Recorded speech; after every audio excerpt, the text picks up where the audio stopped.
And we're live. Hey, buddy. How you doing? Good, man. How are you?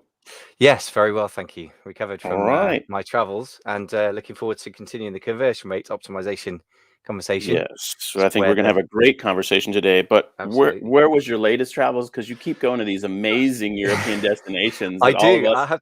I have to admit, yes, I've been to Venice recently. But recently Boo-hoo. I went to Frankfurt, which is not a place I'd probably No. suggest for architectural beauty and chilled Mhm. vibe. Airport's Uh, nice. But yeah, the airport's very clean. Yeah, that was for the Frankfurt Trade Fair where I met one of our listeners, Jacob Topping, and various other people. Mhm. And yeah, actually, a couple of very useful conversations came out of that. And then yeah, we were in Paris. Where we went had an absolutely lovely time. Paris does kind of a relaxed vibe like nowhere else I've been really, so that was lovely. Then I came down with some massive virus so that I couldn't participate Oh, in yeah. the latest conversation in the calling app, and then here I am back to Maybe you normal. got the Paris virus. Yeah. Yeah, All could be. right. Well, interesting, man. The amazing travels of Michael Veazey. That's fantastic.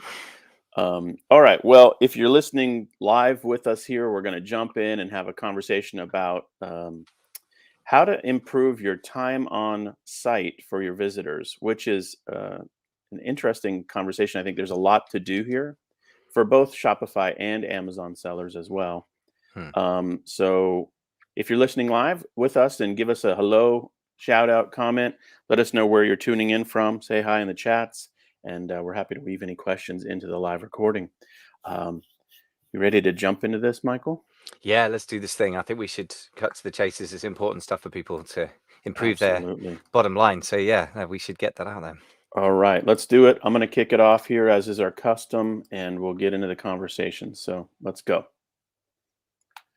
The longer a customer camps on your website and/or product listing, the more likely they are to buy your product. And in this episode, we're going to explore ways to get your time on site increased so that you've got a better shot at making sales. It's all part of our conversation related to conversion frontiers and conversion possibility frontiers. And we're really excited to continue the conversation. Michael, are you ready to jump into this? Absolutely, yes. Perhaps we should just remind listeners how this fits into the context of the conversion rate possibility frontiers. I like that phrase. Hmm. Hmm. Yeah, where does it fit into that conversation? Yeah, so basically, this idea, if you haven't listened to the prior episodes recently, what we're talking about is looking at your conversion rate metric and asking the question, what would happen if it doubled? And then what would happen if it doubled again? And if you do that work, you think it through, you can do math and Shopify that makes it very easy on the analytics dashboard to just think to yourself, okay, what if I did actually double my orders? The thesis here is you can actually make a lot more sales on no increase in traffic. And the reason this is so vital is because so many people come to us, and because I wrote Instagram Power and YouTube Marketing Power and Pinterest Power. A lot of people come to us with that frame of mind, which is I need more traffic to my website. And it is true we need traffic, but it is also true that the better you convert it, the less you need. And so that's the thinking behind this whole conversation.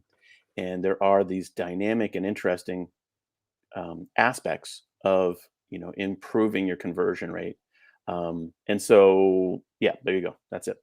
Fantastic. Just to put it in a slightly wider context as well, I think we've got a whole theme of content we do called profit strategy. And that is not even a phrase I hear very often. And Hmm. obviously it should be because it's all about profit. If you're going to sell your business, it's a profit multiplied by the whatever multiplier you can get. That's how e-commerce businesses are valued these days, for better or for worse. And if you're going to try and live off it, you can't, pay yourself dividends out of revenue. So it's just a Hmm. simple thing. But again, it comes back to that profit focus that I know you and your followers have, which is, I think, really great stuff. Yep. So let's dig into how this idea of time on site impacts this conversion rate then. Well, right. So I think just to circle back to your comment for one quick moment about profitability, think about conversion rate like this. If you double your conversion rate, you double your revenue with zero additional marketing costs. If you Mm, double your conversion rate, you'll radically improve the results of your advertising. And this is really key. We talk to a lot of people, Michael, I know you probably do as well, who are trying to make sales online through advertising, whether it's Amazon's the AMS platform, marketing platform, or it's through Facebook ads or whatever. and they complain and groan about the ads not performing, but they frequently don't make that next connection point and say to themselves, the conversion rate on my website is not supporting this effort or cause. And so, think about it. If you double your conversion rate, you radically improve your Facebook ads or AMS ads. You'll definitely make a lot more profit with fewer customers, and you'll more than double your profits if you double your conversion rate, because all things being equal, your other fixed costs don't change. And so all of this is the benefit of looking at your conversion rate and really thinking it through. So anyway, so there you go, a little bit more on that topic. Excellent. So I guess that kind of reminds us why this is important in general to focus on conversion rates. Why is Mhm. time on site though particularly important for conversion rate, do you think? Yeah, there's an interesting thing that piqued my interest long ago, and it really got me thinking about this whole idea of time on site, and it was related to brick and mortar retailers. The statistic that I heard that caught my interest was, in a brick and mortar retail store, people have done tons of analysis and in-store data collection and information, at the store level, at these big stores, Target or Williams Sonoma, or other amazing brick and mortar retailers. And what they have uh, discovered is the correlation between the duration of time someone's in a store and the amount that they buy. And that's an offline, old school brick and mortar reality. But I do think that the corollary is just immediately relevant to e-commerce sellers as well. And that is that the time on the website that people spend, or the time in, on the product listing, if you're on Amazon, directly relates to their likelihood to purchase. And so we want to talk through that detail now. There's a few things that I think are interesting in terms of stats. People have done research on this. Um, According to one group, the Brafton Group, uh, the average time on a page, um, they looked at 181 websites. The average time on a page was 2 minutes and 17 seconds. The average time on the website in total, or the number of pages, sorry, in total, that people on average visit, is 2 pages. So maybe a product page in your homepage, or your homepage and a secondary page. So if you want to have some benchmarks to think about as you look at your data, think about 2 minutes and 17 seconds being industry average for how long somebody would be on a website, and that 2 pages are what's on average looked at. And so that gives you a little bit of idea of what sort of industry average looks like. And the question is, can you improve that? And that's what we're going to talk about today. I think we've got 9 tips here to help improve those numbers. Yeah.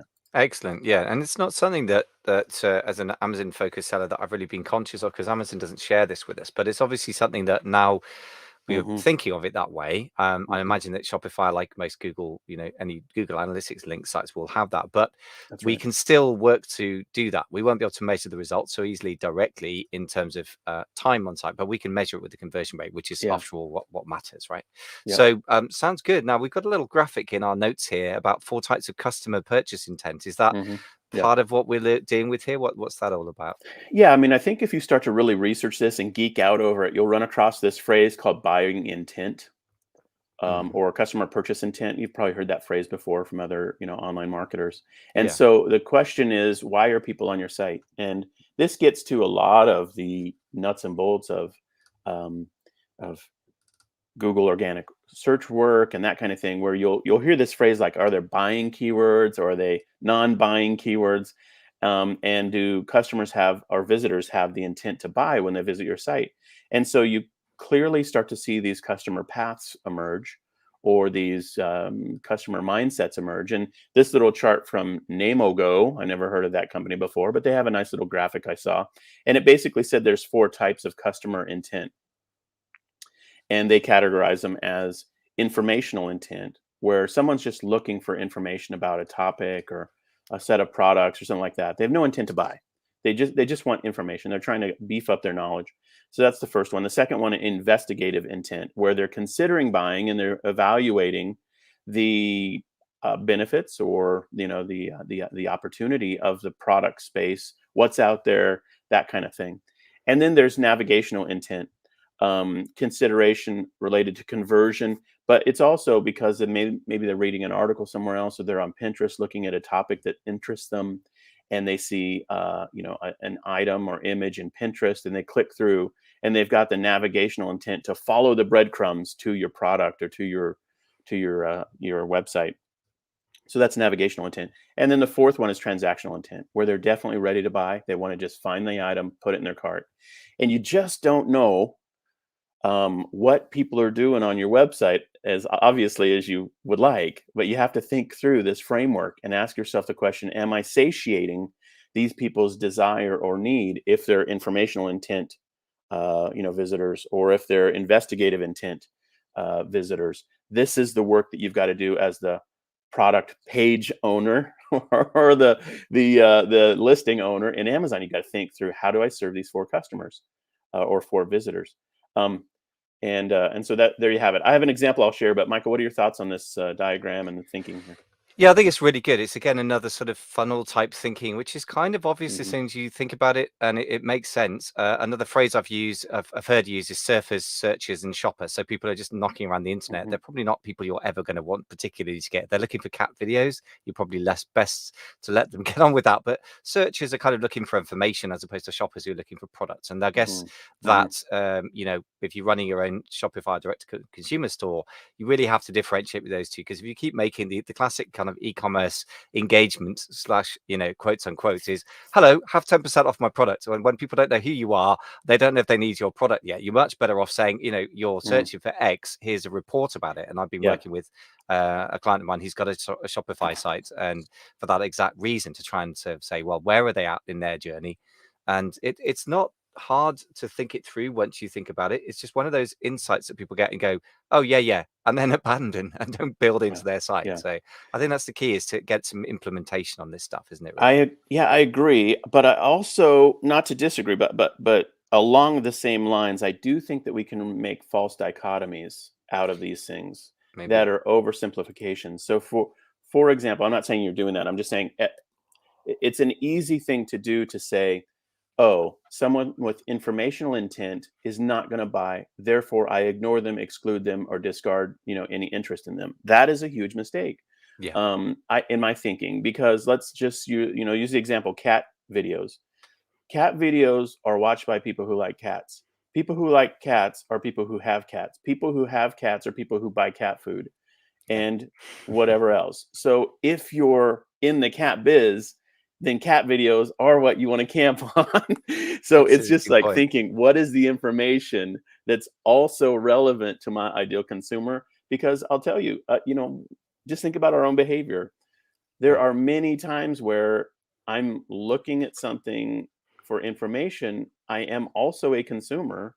I'm just not a consumer at that moment of that specific product, but I'm in this swirl somehow Mm. of, yes, I'm building a greenhouse. I'm watching all the YouTube videos. I'm not going to buy some rando thing on an ad in a YouTube commercial related to some greenhouse, but I am looking for specific products for my greenhouse, and I will buy them at some point. Now, when I walk into Home Depot, they have no idea what I'm doing. They don't know, but they don't care because I'm there to buy something, So it's funny how some of the content serves people well, and the people who made the content don't make the sale, and other people have the transaction intent so ready that the information that prompted the transactional desire they didn't have anything to do with. So this is the swirl we live in, and I think it's just fascinating. There's so many angles here. So anyway, all that to say, I think you do need to evaluate those four buckets and Yeah. think through how you can serve them, and also be a part of the transactional value piece. Yeah. It's interesting, just to your point, to cap that off. I guess it's one reason why I prefer sort of Google search driven type environments, whether that you YouTube itself or Google, because I guess that what you're saying, for example, my wife is forever on Facebook looking at pictures of cats falling off things, Hmm. and then she buys a lot of holidays there, and there's sort of Hmm. holiday porn, turns up there, looking at Hmm. pictures of Italy or whatever. And so you're right. I guess that's the sort of browser surfer sort of mentality that interrupts your marketing a bit more. Whereas I suppose I'm more comfortable with the idea of people looking for things, consciously and then Yeah. serving them. So you're right, we need to take both into account, but they need different things, I suppose, as well, Yeah. don't they? They have a different type of intent. They need to be entertained. You need to entertain them primarily, I guess, for example. And Yeah. you know, When I was looking at the research for this conversation, I saw one graphic. I won't cite my source because I don't remember it, but it was fascinating. It said that 40% of baby products are purchased by people who do not have children. that is very interesting. And Yeah. so this is and the tagline for that conversation was um, purchasing intent trumps demographic, or psychographic is more important than demographic. If you just target people who have children because you have a baby product, Yeah. 40% of the buyers are not in that segment that you're Yeah. targeting. That's very So interesting. this is the piece that I think is really important. Psychographics, which is the mindset and the consumer psychology, trumps demographics, and this is all about psychographic, work that we're talking about. So Very yeah, interesting insight. Well, look, talking of which, you've got 9 tips. So your pro tips yep, for yep, time on site. What's our first tip? yeah. Overall goal, I would just say, get your numbers sorted out, figure out how you can improve time on site, and I would just say this list of 9 is things to ponder or consider or lean into. First one is you want to look at how video is included in your product listing. Many people on Shopify throw in a photo or two, and the worst, not, I'm not trying to be unkind, but the worst Shopify sites will only use a poor photo or 2 poor photos, or maybe just the manufacturer's photo if you're a reseller, and they have nothing else beyond that. And in Shopify stores in particular, you've got an opportunity to embed video right in the product listing. And those videos are gold. Those videos, honestly, are the time on site super saturator. If you have an effective and engaging video, and it's on your product page, you could have people on a page for 10 minutes, 20 minutes. The question is, how long can it be? And the only answer is it can't be boring. Hmm. If it is interesting to your ideal customer, let that sucker run, man. Make it 10 minutes, make it 20, but make a docudrama about the product. Who cares? It's like Yeah. they're interested, because here's the thing about it. The longer they're on your product page, the more they're starting to know you, like you, and trust you. They are associating with you. And Hmm. that is a big deal. They're like, Yeah. okay, I'm associating myself for 10 minutes with these people. Who are they? I don't know. But oh, here's their backstory. Oh, here's their warehouse. Oh, here's them walking through their whatever. Oh, here's their customers telling me, whatever. That's all about association and knowing, liking, and trusting. And so video I think, is the number one tip. And it is a huge opportunity for people to lean into. And of course, on Amazon, I believe there's opportunity there as well. So, Absolutely. Yeah. I think you're absolutely right about the video. The question of length is a funny one, isn't it? People are always asking the question, how long should a sales page be? And if it's written, and how mhm, long should a video be? And the answer is always, uh, longer generally converts better, as long mhm, as, massive caveat, it's engaging. And I think the mhm. word is engagement. For me, everything we've been talking about with time on site is about engagement. And the reason why time matters is not in itself, I guess, it's a proxy for engagement, right? As you said, knowing, liking, and trusting. Yeah. On Amazon, it is a lot narrower. And in some ways, Amazon, I think, has made some very tasteful decisions, but in other ways, they're rather restrictive. So we just have to work within them. But Mhm. the first thing is, I mean, generally, the last time I made one, it's been a while now, but I think that the product listing video is limited to about a minute. Maybe it's Mhm. 90 seconds or Yeah. something. Yeah. But you can have more than one in most of the time. So why not use more than one and focus Yeah. on different aspects? I would say one of the big problems with this is not that people don't understand theoretically. They think, oh, yeah, one day I'll do that when I have the budget and the complication and stuff. Here's what I Mhm. would say: don't complicate this. The most important thing is to clarify your selling points. You and I know we've Yeah. been watching Yeah. Mad Men recently, right? And Yeah. and it's the great Draper, the head of the creative, is a Yeah. writer, and he comes up with a concept, then come up with words, and then they get the visual people to express the words. And I think that's the right way around. Clarify your selling points first, your benefits, and unique features if you have one. By the way, unique, folks, means the only one in the world. That's the meaning of the word. Yeah. So if it isn't Yeah. unique, don't obsess about it. Your customers won't. Yeah. Make a slide deck of the existing image data that you already have, your images there. Make a slide deck that shows those off. Add a short, punchy bit of clear text to highlight these. And by the way, the work on editing that is to shorten and shorten and shorten. It Mhm. takes some Mhm. work, but just be super clear. Add a bit of music. and then you're done. You might add voiceover if you want, but you don't have to. You can keep it very simple, and this stuff works from what I've seen with my clients. So Yeah. keep it simple, but get it done, and you will automatically be ahead of everyone else who's sitting there thinking this is too complicated and not doing it. That's my main hint. Oh man, you just camped on a few things that are really interesting. The first one is, what is unique about your product? Well, the answer is you are unique about your product. Hmm. And that immediately goes to branding. So if you have a video that's like, "Hey everybody, here's my product." Uh in 1 minute you've just expressed a brand to your customer that's uniquely yours that no one else can replicate. And that's you. And whether you've got a formal, logo and brand and all that set up or not, your video can be an expression of uniqueness in that important way. I'll also just say one other thing about this video. The other thing you mentioned reminded me of Shailene Johnson, the Pio infomercial lady, who's, at least in the U.S., it's a huge infomercial that's very successful. And I was at a Brendan Burchard conference where she spoke, and she said the people, I think it's Beachbody, who are big, giant, sellers of training and products and stuff like that for weight loss and all that. They produce all their stuff, and they made a huge video, like a really massive production, high production value video. And the way those infomercials work is they run them, and then if they work, they keep running them for forever. And then if they don't work in a few test markets, they abandon the product or the video or whatever. Well, she had this huge product launch with this high impact video that was made for her, and it just didn't work at all. It flopped. And so in her telling of the story, she was so devastated that she just said to the producers, "Please let me make my own edits of the video, and please test what I'm going to give you." And she literally, with her phone, made clips of herself in her bathroom, in her kitchen, and then literally spliced it all together and created this sort of homemade looking TV, 30-minute commercial, or whatever, it's 22 minutes. And it just crushed it. And it worked, and they refined it. And the reason it crushed it was because it was authentic. She was like, not hair and makeup, she's in her kitchen, like, "Hey, everybody, I know you're struggling with food choices right now, blah, blah, blah, blah, blah." And she created a 22-minute thing that worked with her phone. So to your point, don't over obsess. And in fact, maybe don't by deliberate choice, don't over engineer something.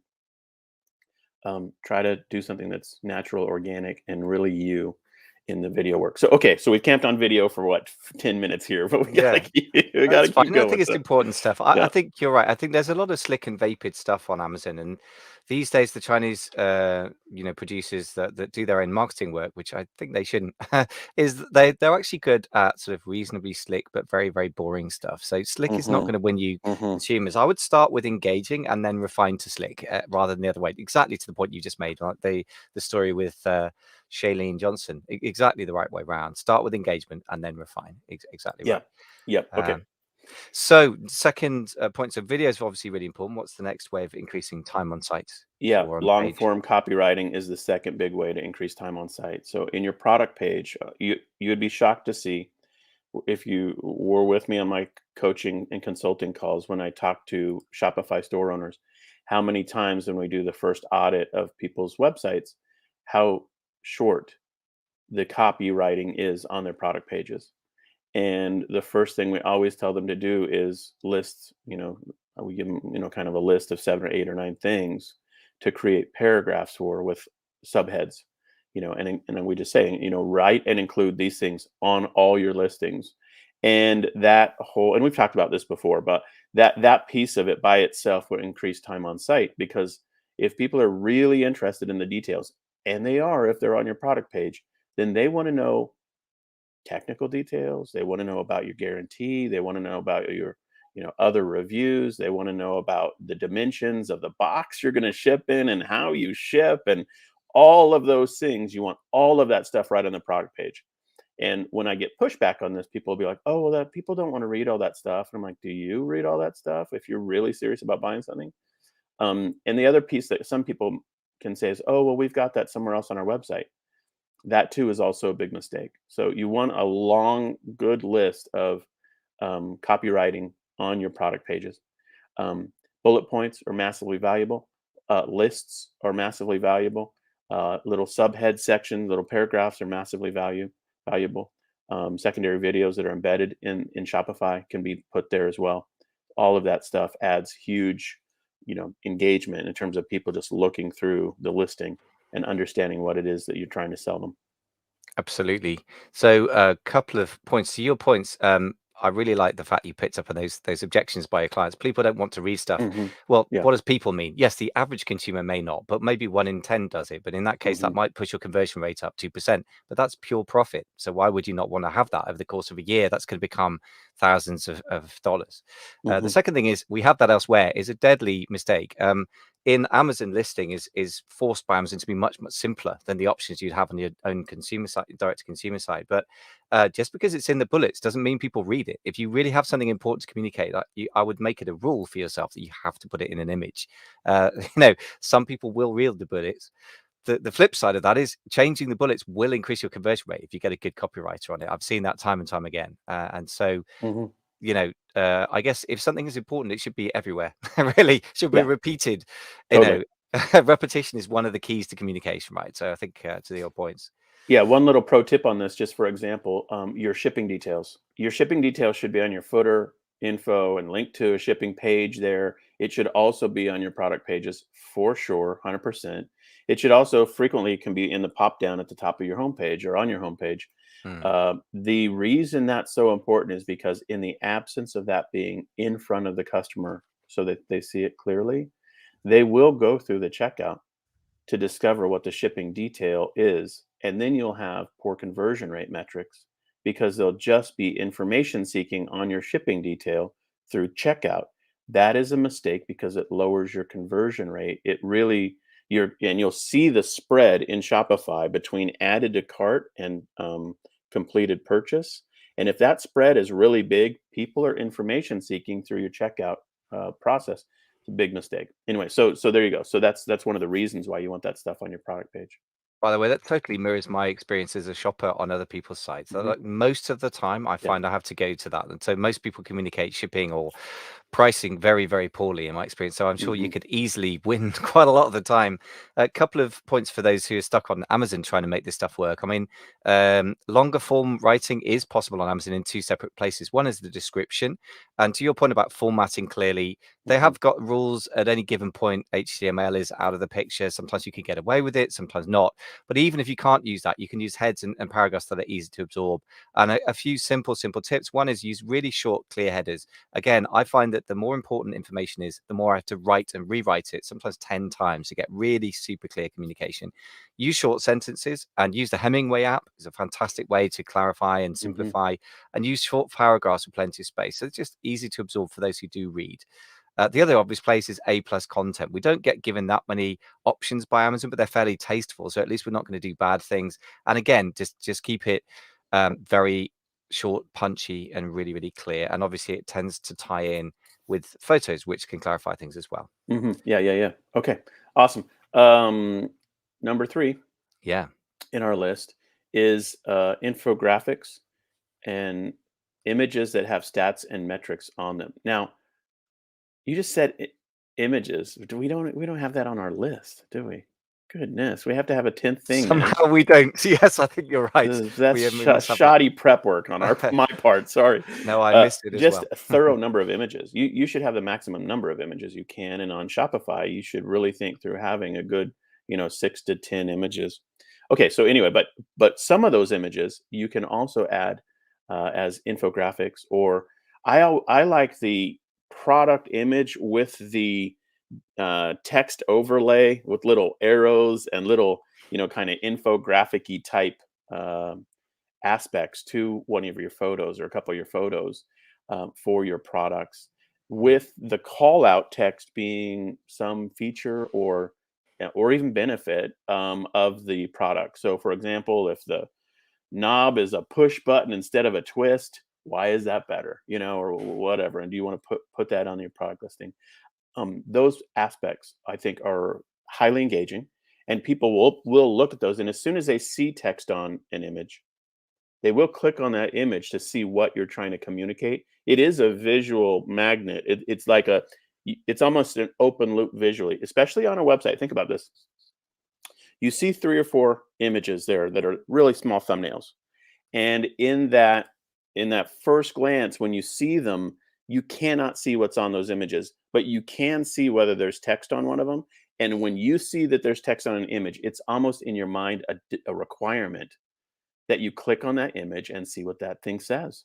And so it really is an opportunity to engage that visitor, that product page visitor, for an extra, 2 seconds, 5 seconds, whatever it is. And so there you go. So infographic components, I think, are very, very helpful. Yeah. Really like that. So just to images slightly more broadly, I agree.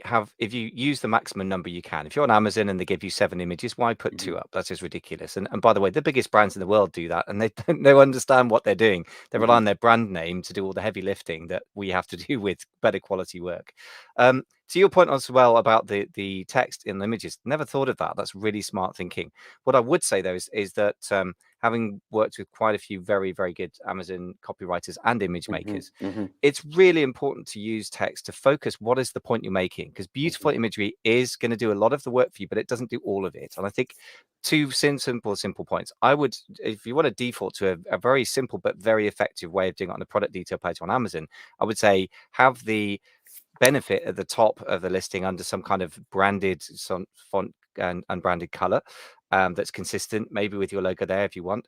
And then I would put the feature that gives that benefit or that result in, little bit of text, like 2 or 3 words, and then a little arrow to it in a Hmm. picture that Hmm. shows that. And then you've immediately told people, why am I looking at this? Because it gives you this result. So it's results-based selling, really. And again, if benefits are the backbone of everything you do in your Hmm. marketing, particularly on the product detail page, then you're never going to go wrong, in my experience. Yeah.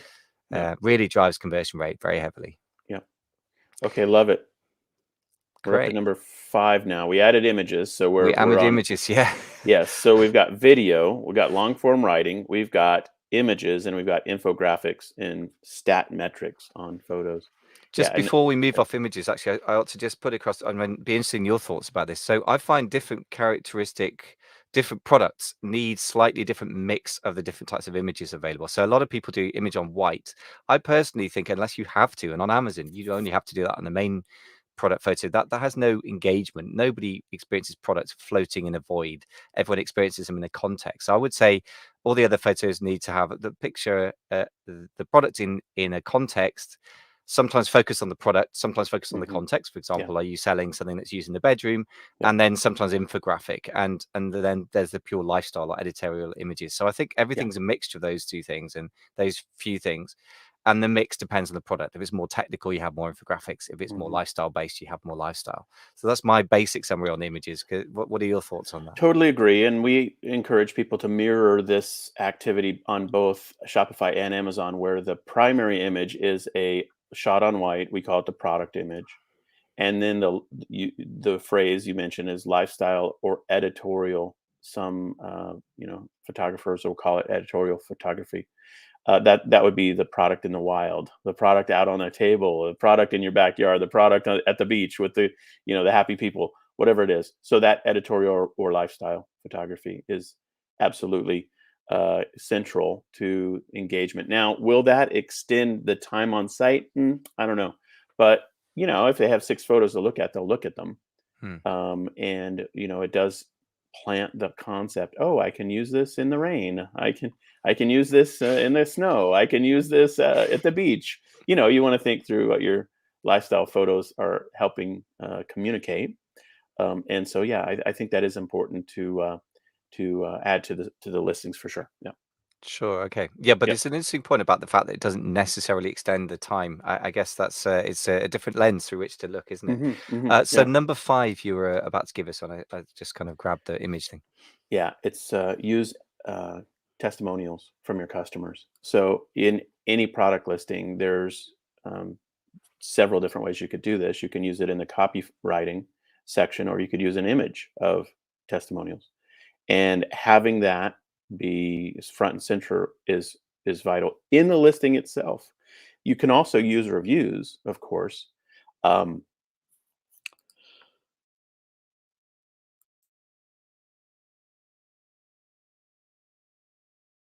Sorry, technical difficulties. I don't usually lose my voice while I'm talking. Okay, so but you can also use have a reviews tool on Shopify. You should um, Stamped.io or other apps that allow you to have good solid review functionality. And of course, on Amazon, people will read the reviews of the product, but you want to harvest those and use them strategically in your copywriting and on your listing to help people see front and center. Oh, look at this review. Look at that review. It will definitely improve your time on site. Yeah. Absolutely, yeah. People will definitely read reviews. I mean, one of the things you'll guarantee is whether you like it or not. By the way, sometimes you won't. They will read other people's reviews because they're from other consumers and people feel that identity when they're shopping.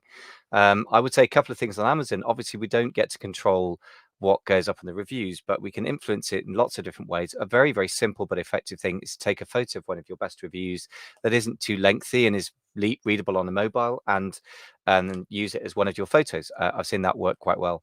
The other thing to do is obviously much, much bigger, knottier problem is the whole question of how do you generate reviews. Now, it's not just for Amazon that I would have some. I've got quite a specific technique that I've used in the past for gathering video testimonials, which works Yeah. for physical products and other things. I'm not going to go into that here because it would take a bit long, but could tease that up for the future. But there are ways of structuring it if you have your own site and your own control over it. But even on Amazon, you can have people that you approach regularly who are consumers that seem to be happy, who maybe contact you through different channels, and then say, would you mind writing us a review? Best done outside the Amazon ecosphere, I would suggest, as well, for safety. Yeah, and we've talked about reviews and the morality of even on Amazon, where you just hound the customer service desk at Amazon until they remove the 4-star review that's not totally glowing. I think that's immoral. I'm sorry, but there you have my opinion. I Sorry, think it's hot ineffective take, but anyway. Hot take, it won't work anyway. So well, Amazon may or yeah, may not think it's immoral, but yeah, I've heard people who have their own strategies for how to go after that, and I would just say that to me, here's a lens to look through, an alternate lens to look through. The more reviews you have, the more a serious buyer will read all the reviews. I don't know about you, but I tend to read the 1-star reviews at indeed. first. Yeah. And what's interesting about my because I do have a bone to pick on this topic a little bit, but what's interesting is I do also observe my own behavior. And if I'm interested in a product, I'll go to the 1-star reviews not to disqualify the product, but to understand what it won't do or the way in which people encountered it that wasn't positive. And I'm not trying to dump the product. Now, if I hear a review that says this didn't work for me, I tried to use it here in Australia or Europe, but it just doesn't work. And if it's electronics, I'm like, well, okay, maybe, do you know the difference between the U.S. electronics? Like you have to assume that all the 1-star reviews, maybe it's the person, not the product. And that's a mindset I always go into. Maybe it was the user. And so I think if you're looking at time on site as a specific standalone metric, you might be better off leaving some of those marginal reviews in there and not toying with Amazon to try to get them scraped off for whatever ridiculous reason. Um, because to your point, it won't work anyway, maybe. But to my point, I'm not sure you would want to do that anyway to make the fake illusion that your product is perfect when people won't encounter it that way. I think to your point, just to refine this a little bit, I mean, the best way to not have negative reviews is to prevent them in the first place. And to your point, that everyone thinks so it's all about product quality. Well, sometimes, but to your point, sometimes products work very, very well for certain types of people and really don't work for other people. And in certain contexts, like geographically, this will not work in Canada or whatever it is. It's incredibly important in your copy and your photos. And if it's often coming up in your first photo, I'd suggest to be very clear what your product doesn't do and who it is not for. And it sounds like a very counterintuitive thing because selling feels like the number one thing that we should be doing. But what you should be doing is preventing sales to people who are going to hate it. And that's really important. And I'm glad you brought that up. Actually, I haven't spoken about Yeah. it for a while to Yeah. my clients, but every so often there's a product that I work Hmm. with one of my clients or mine in the past where you have to be super clear. Yeah. You don't just leave it to the questions, which a few people Hmm. scroll down to. If it keeps coming up, does this work with X? Hmm. And it doesn't, and people keep asking that, you should make damn sure that you answer it Yeah. very early on. Yeah. Preferably, I would say in the bullets and in the question, if you can get a friend to ask a question just to surface that. and in the description and in the A+ content and in a photo, because Yeah. you're preventing unhappy customers, and you prevent a few sales, but then you prevent a damage to a future conversion rate. So that's a very good, important point you've just raised, I think. Yeah, so let's not lose the forest for the trees. The big picture here is include reviews. Yeah, Yeah, that's the topic. fair enough. Okay, so number 6 is include user-generated content. So can you get photos of happy customers? Can you get videos of happy customers? User-generated content beyond reviews is marketing gold. And there are apps in Shopify that let you do this. Video Ask is an interesting tool you can use to get video content, but there are other uh, apps that you can use in your Shopify store. Looks, for example, or Covet Picks. These are tools that you use that allow you to solicit your customers taking photos or videos with the product, and then you circle those into the listings, and it can really create very powerful selling secondary content. I guess you could call it, maybe call it B plus content, and that is really really powerful. So the more you can do that, the more you're going to have time on site increase. And on Pixie Fair, we have an inspiration page that is all user generated content. And because we use Covet Picks app, every one of those images will link to the associated product on our website. So you can look at somebody's user generated content, you can see what they bought, and then you can buy that same thing. And that is a really, really valuable tool to use on Shopify. And more broadly, integrating user generated content, I think, is marketing gold. Absolutely agree with that. I mean, this is one of those things where if you're an Amazon focused seller, you need to get outside Amazon and work hard. Instagram, I think, is proving very, very effective. I know Ben Leonard, who's my a friend, sold a business for 7 figures after about 3 years. And very much an Amazon focused business, although he did have Shopify, very, very good at off Amazon marketing for Amazon focused businesses. The most effective thing I've personally seen is one of the group members of the mastermind group. He's gone on to 8 figures a year. Ran a Facebook group for buyers, and they really worked really hard to get user generated content, and it really shot their review rate up. Yeah. And as a result, genuine reviews from genuine enthusiasts, and that really has hugely helped those listings. It's a lot of hard legwork, but I think it's Mhm. incredibly important. I think people underestimate the value of a genuine review and a rating. Lest we forget, rating is not the same as review. Mhm. We can just get stars on the Amazon platform. I'm sure there are equivalent other platforms in other platforms as well, where you don't have to write the review, you get the star rating. But the two combined are worth, I'd say, several $100s per each. And I'm not saying you should go and buy them, but effectively you have to allocate the time and resources to getting them. But I think you have to work really hard at this, and Amazon sellers are used to working hard but not in marketing, and suddenly we have to. And so Yeah.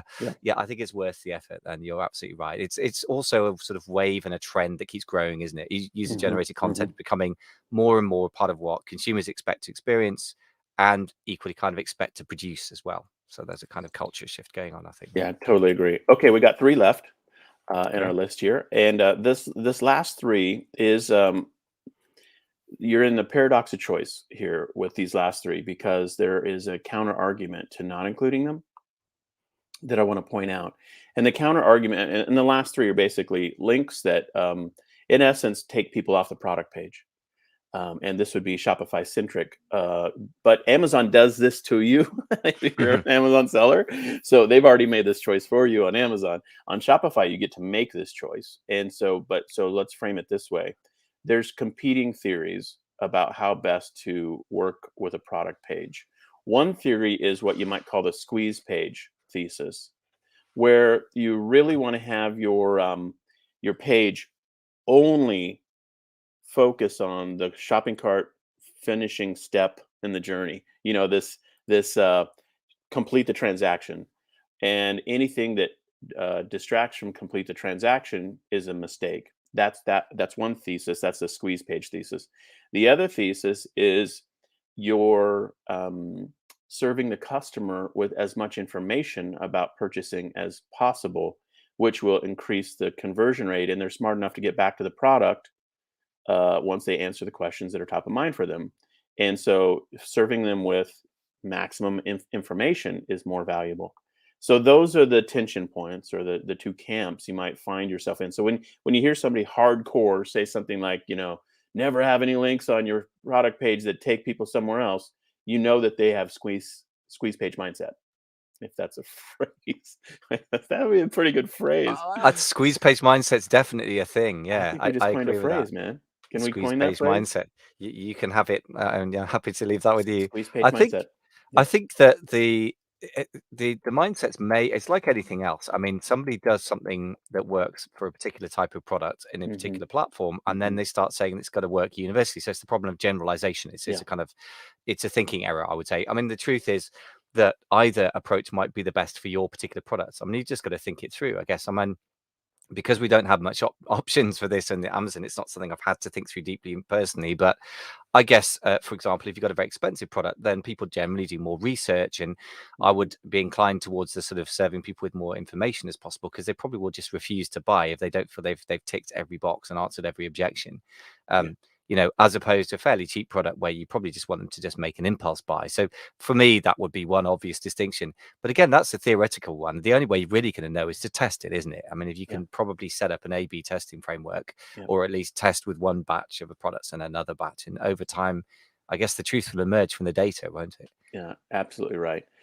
So let's go through this list of the final three things, which with that context given. So the first one here, which is number 7 on our list, is invite them to join your newsletter list or a Facebook group, and you can invite them to a product user group if you wanted to, for example, before they buy the product. Why not? Mm, All they'd yeah. get is a ton of info about the product. So Facebook groups are incredibly valuable. We do this for our charity in particular, I think, very effectively, where we invite people to our purse makers group, um, on the homepage, and when we respond to people in autoresponders, in our welcome series, everywhere we invite them to that group, because we figure if they're stuck into that group, they're going to be then just hearing more and more about what we're doing in that Facebook context. So there you have. So that's the first one, and putting them on your newsletter list if they're not ready to buy is, of course, a great secondary option, because then they'll get all your subsequent marketing. So that's the first thing, and I think it's valuable to do. Again, you have to decide whether you want to do that on your product page or not, and of course, you can't do that in Facebook. I'm sorry, in Amazon, except in one context in which you can do that, of course, which is authors on Amazon have a follow feature.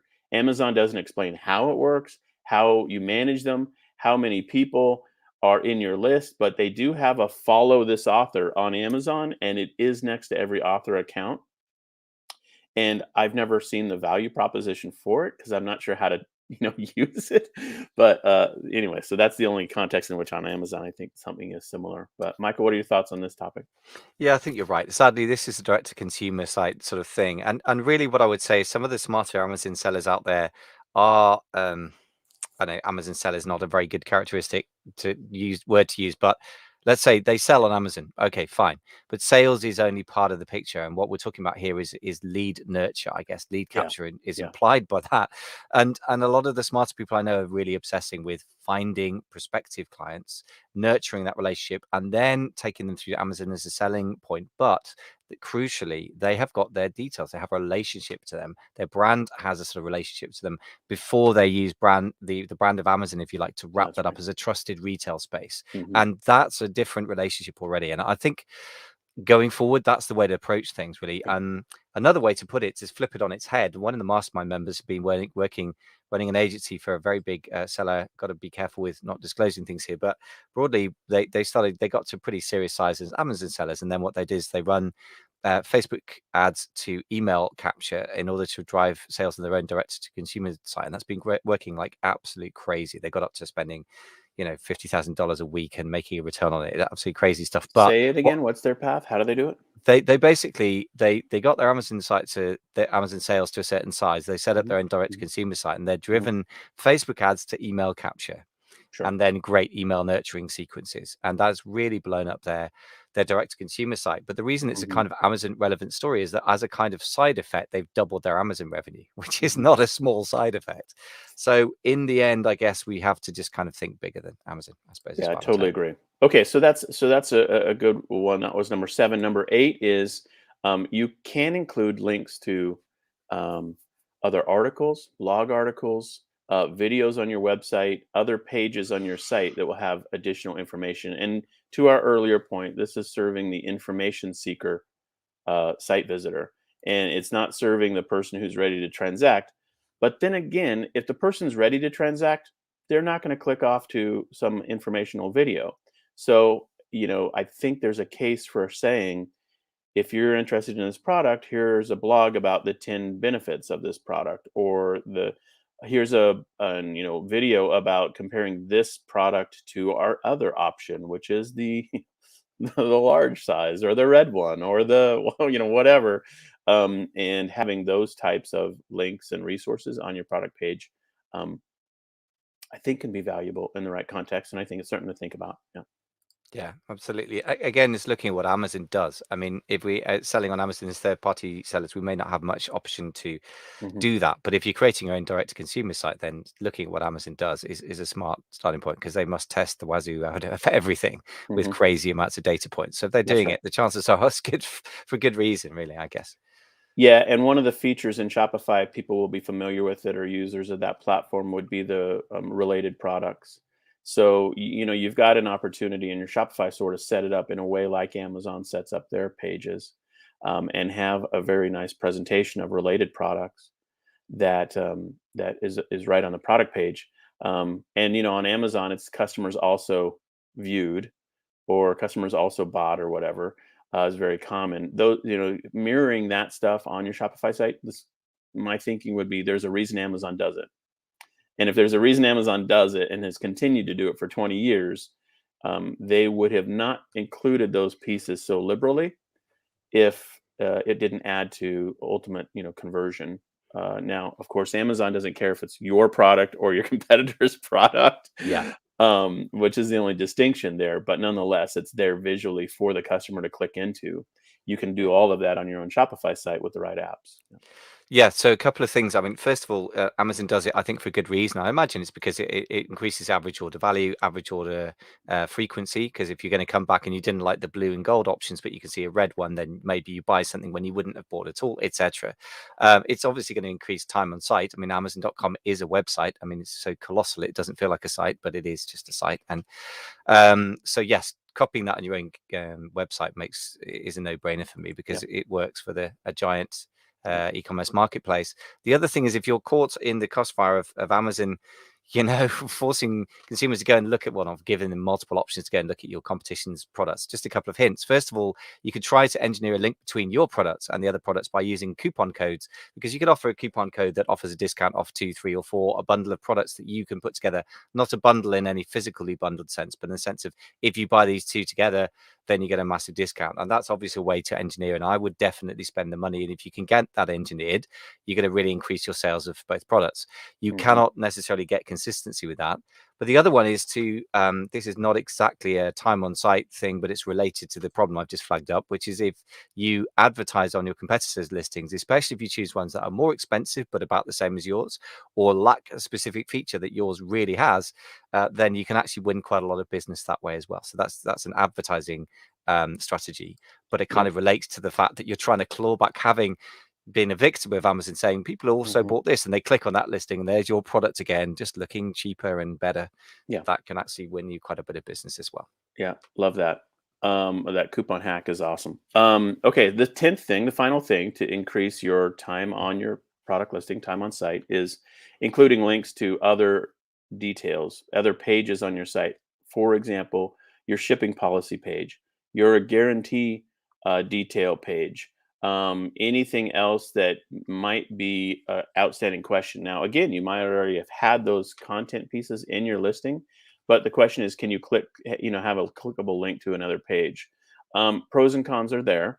That does take people away from the shopping cart. But if it satiates their need for interest, or information, and their interest in a topic, then it's wise to do. And so, pretty straightforward piece there.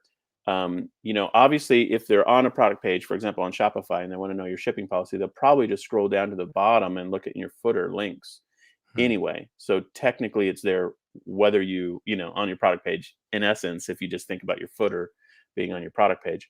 And so that's some of the thinking that you want to consider is, do you want to have those links be readily available right in the listing on the top of it? But that's the 10th item. And so altogether, the goal of all of those 10 things is to increase your time on site. And so there you have it. Michael, what are your thoughts on that last one? Any Yeah, commentary on it's that one? good. The only thing that you can really directly control as a third-party seller is putting your guarantee in, and you definitely should have Mhm. a guarantee, and you should mention it. I think it could even be, again, you need to look at the competition and see, is this going to stand out or not? If everyone else is lamely offering a 3-year guarantee and that's so buried in their description somewhere, you could put it into your one of your photos and put some kind of little icon in there. And as long as Mhm. you're not breaking terms of service, I don't think that's going to break TOS. Do not put it in your main image with a little kind of cutesy icon or some kind of infographic, because that's not allowed. And yeah, you might get away with it for a while, I suppose. But definitely guarantees are worth flagging up. Again, I would just say it's a tiny point. The thing that you may think is really, really obvious and everyone should know, and everyone else is offering it, may not be obvious to consumer. So you might say something like guaranteed next day shipping, and we guarantee 3-year return, even if it's written elsewhere and your competition is saying it. If they're not Yeah. saying it well and you are, you can still win business from them. Yeah. Absolutely. Tiny Love it. point there. But Yep. listen, great stuff. I really like these 10 tips. So can you just summarize these, your pro tips for increasing time on site for us? Sure. First one, include video, and it can be as long as it needs to be, as long as it's not boring. The second one is include long form copywriting, bullets, subheads, little paragraphs, all of that. Third one is include as many images as you can. In Shopify, you don't want to go crazy, but I would say 8 to 12 is possible. The fourth one is use infographics or the stats overlaid on images to really draw out features and benefits. The fifth thing is include testimonials from happy customers. Sixth thing is include user generated content, either photos or videos, in addition to the testimonials. Seventh thing is include links to your newsletter or Facebook groups. Eighth thing is link to articles or videos that are on your website, things that your customer might be interested in. Ninth thing is link to related products that might be of interest. And the 10th thing is linked to shipping details, guarantees pages, and other informational content on your website that might help them decide. Excellent. All solid stuff and nicely straightforward to do. I think none of this stuff Mhm. strikes me that it's going to take people a huge amount of time. I mean, yes, if you have a ton of products, maybe you start with your biggest selling products and see if you can tweak those up. But this is all great, very doable stuff. So I like it a lot. Like typical of your approach, Jason, I think you often take the complex and boil it down to the very doable, which is a very good thing as a coach. So if people want to approach you and Kyle for coaching, is it still winning on Shopify? I know you got your new brand coming out soon. What's going on It's with that? still winning on Shopify. Our new brand's taking forever, but Of nonetheless, course, it always does. winning on Shopify.com. We have a coaching application. We only take clients by application, and it has to be a good fit for you as well as a good fit for us. But we have other content available on the site in terms of resources and small groups that you can join. And so we'd love to have you check that out. Yeah. Excellent. Yeah, and I know that you've been doing some great small group work as a sort of particular passion of mine. It's good to see what you guys are doing with that as well. Thank you, sir. And How about you? we, Yeah. How do people yeah, connect? yeah. How do people connect? I guess the best work we do for established sellers is the Amazon Mastermind. It's definitely got back to a sort of in-person focus in London, so it's probably going to be for those based in Europe and UK. We have had inquiries for some very enthusiastic people based in the States, but I just don't think it's practical. So that's at theamazonmastermind.com.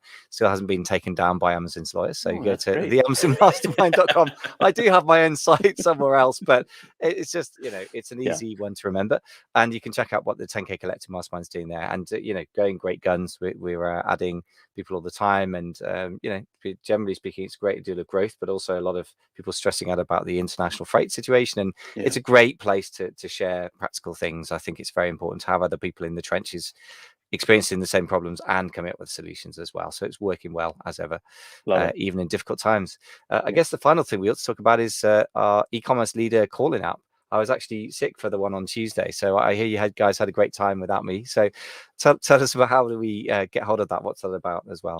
Yeah, in your app store, download the Call-in app. It's only available for Apple iOS right now, but I would imagine it'll be available on the Google Play Store soon for Android phones. It is the e-commerce leader call-in show, and we have the fourth episode. Plus, we had episode 0, so I guess there's 5 in total. This last week's conversation was our hot takes on selling your e-commerce business. And so Chris Green had perspective, Kyle Hamer had perspective, and I did as well. And we had a great conversation about that. So if you're interested in that roundtable conversation, Michael, you've been a part of those. Usually it's the 4 of us. Then we're excited to have you jump in, join the Call-in app, find our show, follow us on Call-in. It's a new, basically social podcasting app, I guess you could call it. And we're excited to have people check it out. Yeah. Excellent. Well, look, just remains to say thanks for sharing your wisdom with everyone here. And it's always fun to have these conversations. And for anyone listening, please, join the party, come on over to Call-in, because the trouble with podcasting is not very interactive. And we do our lives, and that's kind of one way to interact. But it'd be lovely to see you over there and to get your takes and, get more interactive with you. Awesome. All right, buddy. Good times. All right, that was our podcast. Woo! That was 1 hour exactly. Thanks. Conversation. All right, we got to wrap this thing up, man. But as always, wonderful conversation. Hopefully this serves people well. And I guess we'll end our recording here. Bye, everybody. Thanks for hanging out with us today. And if you're watching this by replay, feel free to ask questions or hit us up individually and extend the conversation.